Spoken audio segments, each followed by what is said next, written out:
Venez derrière moi. Bonjour à toutes et tous et bienvenue parmi nous. Aujourd'hui, nous adressons à vous Catherine Fournier, députée de Marie-Victorin, Harold Lebel, député de Rimouski, et Dave Turcotte, député de Saint-Jean, ainsi bien sûr que M. Jean-François Lisée, député de Rosemont et chef du Parti québécois.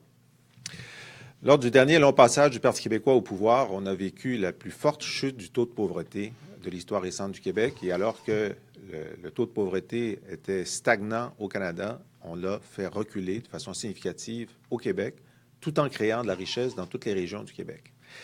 Et alors qu'on se prépare à une prise de pouvoir espérée le 1er octobre 2018, il nous semble important de recommencer notre engagement envers le recul de la pauvreté au Québec et envers aussi le soutien à tous les organismes qui, sur le territoire québécois, font en sorte de tenir la cohésion sociale. Et ça, ce sont les milliers d'organisations communautaires sur tout le territoire. Nous avions commencé, lors du gouvernement de Mme Marois, de faire en sorte de rehausser le financement de ces organisations. Les libéraux ne l'ont pas fait, ou à coût de subventions, c'est-à-dire à coût d'une indexation qui était même plus faible que l'indice des prix à la consommation. Et donc, aujourd'hui, nous faisons deux choses. Réitérer et mettre à jour des engagements forts pour les organisations communautaires, pour le logement social, qui est un déterminant de la lutte à la pauvreté qui est important, mais aussi vous annoncer que les trois collègues qui sont avec moi, Harold, Dave et Catherine, sont constitués comme un trio qui s'appelle Solidarité en action, qui va faire le tour du Québec pour préparer le programme de lutte à la pauvreté que le nouveau gouvernement du Parti québécois va mettre en œuvre. Et Harold Lebel est une personne tout à fait indiquée pour être dans ce trio, car Harold était chef de cabinet lorsqu'on a voté la loi de lutte contre la pauvreté sous le gouvernement Landry. Il en est un des artisans et donc il est superbement placé pour mettre à jour cette loi et ce plan d'action pour l'avenir. Harold? Merci Jean-François. Oui, cette expérience de chef de cabinet à l'époque de l'adoption de la loi sur la pauvreté m'a dit que il y avait eu un mois de commission parlementaire. On avait été voir les groupes partout sur le terrain. Le collectif pour la loi sur la pauvreté travaillait avec nous autres. On les a emmenés au cabinet.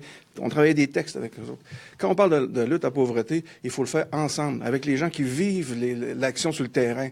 Puis on en voit plein de cas. Les soupes populaires qui sont plein de monde, les comptoirs alimentaires qui sont débordés, les aînés qui ont de la difficulté à avoir des résidences à bon marché pour être capables de les payer, les groupes communautaires qui sont obligés de ramasser le surplus du délestage de l'État. Il faut aller voir ces gens-là. C'est comme ça qu'on va faire une vraie lutte à la pauvreté. C'est avec les gens qui vivent sur le terrain, qui vivent l'action sur le terrain, qui voient les problématiques. C'est avec eux autres qu'on va réussir à écrire, pas en catimini dans des cabinets politiques. Il faut aller sur le terrain et c'est ce qu'on va faire. Je remercie mon chef de créer ce trio-là et j'ai bien hâte de parcourir le Québec avec vous autres. On va aller voir le monde, on va les écouter, puis on va bouger. Merci.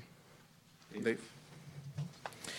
Donc aujourd'hui aussi, ce que nous annonçons, c'est un réinvestissement de 60 millions de dollars par année récurrent sur une base pluriannuelle pour permettre aux organismes communautaires d'avoir une meilleure planification de leur action. Ajouter aussi l'indexation pour tous les organismes, donc pas uniquement pour les organismes santé et services sociaux, mais aussi pour l'éducation, famille, défense collective des droits et l'ensemble des organismes financés par le gouvernement du Québec. Et aussi dire que nous avons une série de mesures pour venir en aide aux organismes, tant sur la question des conditions de travail que sur l'acquisition de propriétés ou la restauration d'immeubles pour les organismes. Donc, nous voulons lancer le message que le Parti québécois de 2018, lors de l'élection, lorsque nous arriverons au gouvernement, nous reprendrons le travail que nous avions laissé, que les libéraux ont abandonné, et faire en sorte qu'on puisse efficacement lutter contre la pauvreté en soutenant davantage ceux qui aident les plus vulnérables du Québec, c'est-à-dire les organismes communautaires. Merci, oui. Donc, notre chef le fait mention. Le logement social, eh bien, c'est un des principaux déterminants de la lutte à la pauvreté.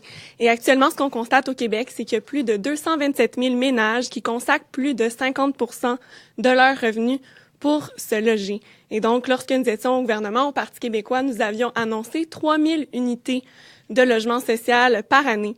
Et quand le gouvernement libéral a été élu en 2014, il a descendu ce nombre à 1500 unités par année avant d'annoncer finalement un retour aux 3000 cette année. Mais au fond, c'est de la poudre aux yeux parce que ce qu'on constate directement sur le terrain, c'est que les projets, ils ne peuvent pas avancer, ils sont complètement bloqués lorsqu'ils ne sont pas annulés. Parce que les coûts de construction qui sont admissibles dans le programme Accès Logis actuellement, ils sont au niveau de 2009. Mais en 2009, les coûts de construction, eh bien, ils avoisinaient les 128 000 $. Depuis ce temps, les coûts ont véritablement explosé. On peut penser que c'est environ autour de 200 000 $ aujourd'hui en 2017. Puis dans certaines régions, comme par exemple en Abitibi-Témiscamingue, c'est encore pire. Et donc, en Abitibi, depuis 2010, il n'y a eu aucune construction de logements à prix modique. Alors nous, on veut pallier à ça. Donc, on veut que les coûts de construction soient indexés au niveau de la réalité de 2017. Donc, ça, c'est pressant. Le ministre Coiteux, actuellement, n'a jamais voulu s'engager à rehausser les CMA malgré toute la consultation qu'ils ont menée avec Normand Morin ces derniers mois au niveau de la SHQ. Donc, on souhaite que la SHQ prenne ses responsabilités, finance les projets en logement social à la hauteur de 50 % comme il doit le faire dans le programme Accès Logis. On souhaite également que les familles puissent être favorisées et puissent avoir accès à des logements qui soient assez grands pour eux. Donc, que les unités d'Accès Logis soient financées, aient un boni lorsque ce sont de grands logements, parce qu'actuellement, c'est financé à l'unité, donc ce qui favorise plutôt les 4,5 plutôt que les 5,5. Et finalement, on souhaite ajouter 72 millions de dollars dans l'aide à l'amélioration de l'habitat. Donc, on souhaite rehausser les budgets au niveau de 2013-2014 lorsque nous étions au gouvernement, parce que l'an dernier, c'est un familique 4 millions de dollars qui avait été annoncé pour l'aide à l'amélioration de l'habitat. Donc, on veut se mettre en action pour permettre aux gens qui consacrent actuellement un trop grand pourcentage de leurs revenus à se loger, qu'ils puissent se loger de façon convenable et surtout dans un environnement qui soit sain et sécuritaire. Alors, le signal qu'on envoie aujourd'hui aux électeurs du Québec, c'est que le parti qui a fait le plus au gouvernement contre la pauvreté ces dernières années, c'est le Parti québécois, et celui qui en fera le plus à l'avenir, c'est le Parti québécois. C'est un engagement qui fait partie de notre façon d'être, de notre façon de voir la société, et on a l'intention d'être fidèle à la tradition du Parti québécois en faisant en sorte qu'à partir de 2018, la reconnaissance de la valeur du travail des organisations communautaires va être une clé de notre action. On sent qu'ils ont été marginalisés, on sent qu'ils ont été critiqués par le gouvernement libéral qui les voit comme des exécutants à bas coût. Il y a eu des déclarations du ministre des Finances qui étaient carrément insultantes là-dessus. Pour nous, ils font partie du tissu social québécois. Ils sont indispensables et nous allons les reconnaître, les valoriser et rehausser leur financement. La lutte contre la pauvreté, ça fait partie de la création de richesse du Québec. Chaque citoyen qui sort de la pauvreté devient humainement, économiquement, socialement plus digne, plus productif, s'épanouit. Pour nous, ce n'est pas être misérabiliste que de s'occuper de pauvreté, c'est au contraire construire la force du Québec, un individu à la fois. Merci. Merci. On passerait à la dernière question. Le micro se situe à l'arrière ici. Donc, plus 60 millions pour les groupes communautaires, revenir au niveau de 2013 pour le logement social. Donc, ça, c'est des engagements électoraux, on peut dire. Est-ce que c'est le coup d'envoi de la vraie campagne? On sait que maintenant, on est toujours en campagne, là, mais... Bien, écoutez, on fait des propositions constamment sur un certain nombre de sujets et on dit, bien, la base, c'est notre engagement à reprendre là où on a été interrompu, même en ajustant à la hausse. On avait dit 54 millions, maintenant on dit 60 millions. Et d'ici la campagne électorale de septembre 2018, la tournée va faire en sorte de préparer ce que sera le plan plus général de lutte contre la pauvreté au-delà des engagements qu'on prend aujourd'hui. Sur la consultation, parce que, bon, il semble que ça soit beaucoup dans l'air, là, tout le monde a l'air d'en faire. Le Bloc encore en annonçait une ce matin sur le français. Qu'est-ce qu'on peut apprendre de, justement, une tournée comme ça, où vous allez peut-être rencontrer des personnes âgées, bon, qui vivent des situations difficiles financièrement, mais qu'est-ce qu'ils peuvent vous dire que vous ne savez pas déjà, là? La loi de lutte contre la pauvreté, on l'a établie en 2013. Donc, ça va faire 5 ans, jusqu'en 2018, qu'elle est là. Les plans d'action qui ont été déposés par le Parti libéral ont été très en deçà des attentes. Les réalités ont changé. On sait que, par exemple, sur l'itinérance, la composition de l'itinérance a changé. L'importance de la pauvreté chez certaines communautés est plus disons, aiguë maintenant qu'avant. Mais ce sont des réalités que connaissent les organisations sur le terrain, la santé publique, les experts, c'est un médecin, infirmière. On veut mettre à jour à la fois notre connaissance de l'évolution de la pauvreté et aussi voir, dans ce qui a été utilisé jusqu'à maintenant, qu'est-ce qui a marché et qu'est-ce qui n'a pas marché. Alors, constamment, la pauvreté, c'est quelque chose qui est changeant. Bien, les remèdes aussi doivent être changeants. Et ce n'est pas en restant dans des bureaux de fonctionnaires à Québec qu'on va avoir une meilleure compréhension de la réalité pour pouvoir mieux faire reculer la pauvreté. La pauvreté, c'est un thème large. Tout le monde s'y attaque de différentes façons. C'est beaucoup de choses qui sont liées à l'éducation. Les gens qui ne sont pas assez qualifiés ont évidemment de la difficulté à trouver des emplois qui rémunèrent bien. Pour vous, l'urgence, c'est davantage du côté des pires, en fait, des personnes âgées qui sont peut-être avec les plus faibles taux de revenus, les gens sur l'aide sociale. Est-ce que c'est ça votre priorité dans ce lot de pauvreté là, qui les déterminants sont nombreux. Hein. Ouais. Un logement insalubre va créer des problèmes de santé qui va aggraver la situation des personnes qui sont là. Une éducation qui ne prévient pas le décrochage va être un facteur de pauvreté. Alors, lorsqu'on dit que nous, on veut refinancer les centres de la petite enfance qui sont des places de garderie de qualité et que les nouvelles places vont être en CPE et non en privé, c'est une autre façon de lutter contre la pauvreté. Quand en éducation, on dit qu'on veut augmenter les budgets, le ratio maître-élève dans les écoles où il y a plus de pauvreté, c'est une autre façon. Alors, dans le plan de lutte à la pauvreté, il y a beaucoup d'éléments qui ne sont pas strictement de l'aide de dernier recours.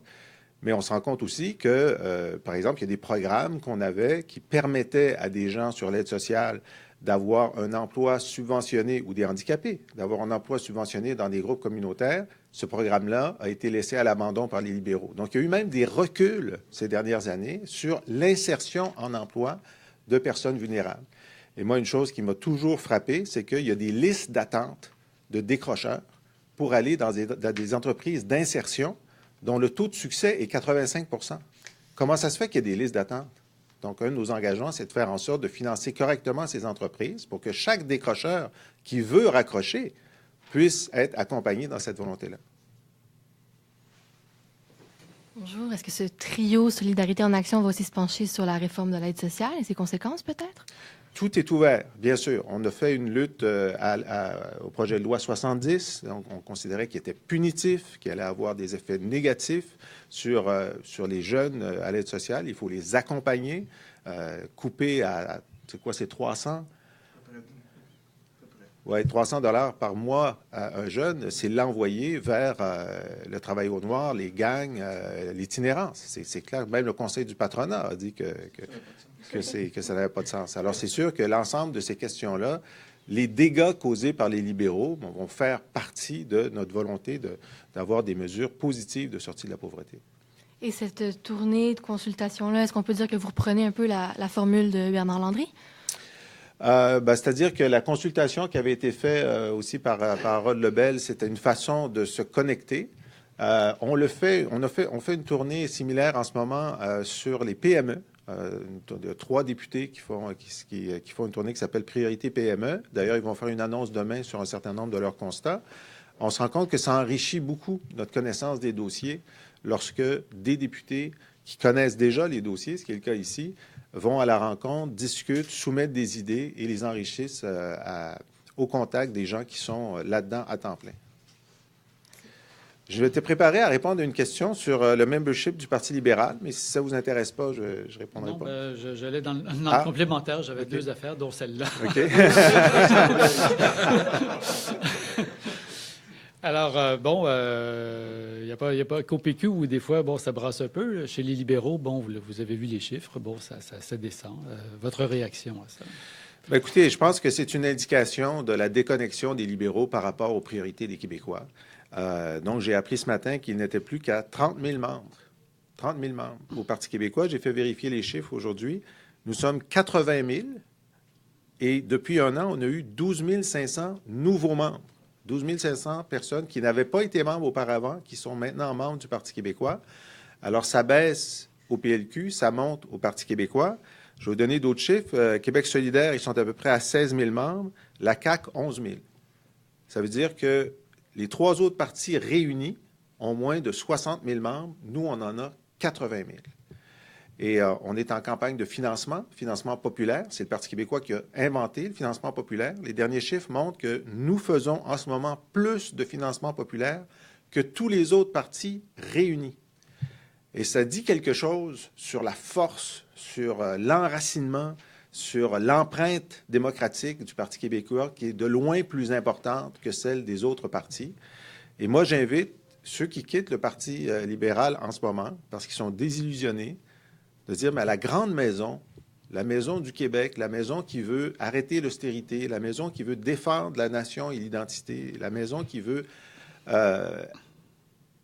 dire non à un projet comme Énergie Est, c'est le Parti québécois. Et tout le monde y est bienvenu. Bien, la deuxième chose, j'ai vu que vous avez tweeté sur l'attentat de Londres. Mais qu'est-ce qu'on peut faire ou quel genre de réflexion ça vous inspire? Parce que là, on a affaire à un terrorisme low cost, là, comme on dit, des gens qui se radicalisent tout seuls avec leur ordinateur, qui prennent un véhicule et bon, ils sortent de n'importe où et ça peut arriver n'importe quand. Qu'est-ce qu'on peut penser de ça? Bien, il y a un grand désarroi. Il y a un grand désarroi à l'idée que ça devient un genre de normalité, que dans des endroits comme Londres ou ailleurs en Europe, à chaque 2 ou 3 semaines, on va avoir un attentat barbare comme celui-là.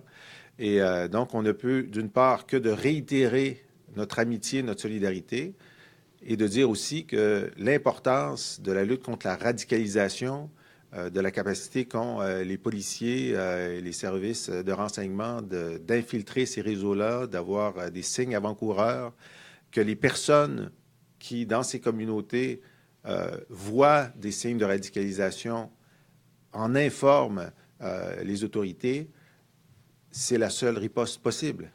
Et l'autre riposte, c'est de dire que ces gens-là qui sont des obscurantistes, qui en ont contre la liberté, la laïcité, l'égalité des hommes et des femmes, l'autre réponse, c'est de tenir bon à ces valeurs qui sont si chères pour nous et contre lesquelles ils se battent de façon barbare. Merci. Merci. C'est tout pour nous. C'est à moi, désolé, oui. T'attends juste un